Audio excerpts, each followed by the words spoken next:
wondering why I'm wearing this ridiculous apron. And I'll tell you, there's really no reason at all other than to try to get your attention for this film we're making. Before you write me off as just another LA pretentious dick who calls a video a film, this is actually film. If it were video, it would look like this.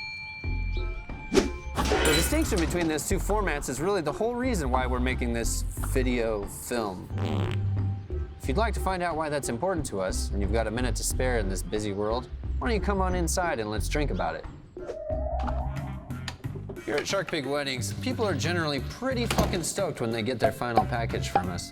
But occasionally we get emails from clients, and even prospective clients, that say things like, "We love this, but could you remove that old-timey filter from the video?" It's happened enough that I'm willing to subject myself to the embarrassment of this entire production just to clarify why we include film in all of our wedding video packages, and just what about that is so dope. One big difference between film and video is that film is analog. It's actually not digital. While it's totally bananas that this shot is made up of ones and zeros, this image is made of light on celluloid.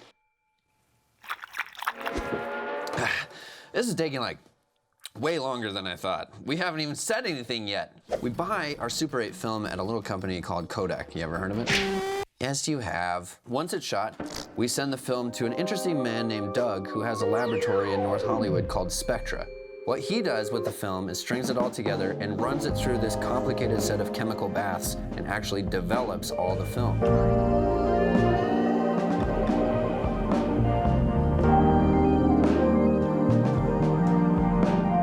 Then it's put up on a telecine machine, and each shot of your film is custom color corrected to make it look excellent. Super 8 has looked this way and has been manufactured the same way for a very long time, so the look really is like a true classic. It doesn't run the risk of looking trendy in the same way that some video cameras will. It has a feeling of timelessness to it, which I think is really important for wedding films.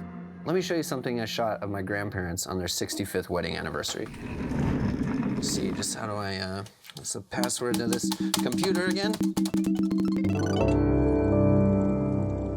I shot this footage when I was starting the company. It's one of the very first projects that I did. 65 years of marriage. Can you imagine how special that is? It ended up being a very precious gift for me to have because neither of my grandparents are with us anymore, but also as a gift that I could give to the rest of our family. I think what the film did is help bring some of that history from their long life together into the present moment because the film has such a classic look to it. Now, wait a second. There's something actually super important. This is not me using the potent memory of my grandparents' wedding anniversary to sell you something. That would be gross. What it is me trying to share a personal insight about why shooting film and including it in wedding videos is so important to me as the founder of the company. After my grandmother was gone, but before my grandfather was, I had the opportunity to sit down with him, and he busted out his old 8mm projector, a bunch of films that he had shot of his kids, my uncles and aunts. And we threaded it up together, and we actually just projected it on the wall and watched these old films. Fishing trips, wrestling matches, and stuff like that. Just like automatic camera type of stuff. But to see the look on my grandfather's face as these images go by, the way that those memories are held in the celluloid is different than them just being on a computer or just being the digital versions.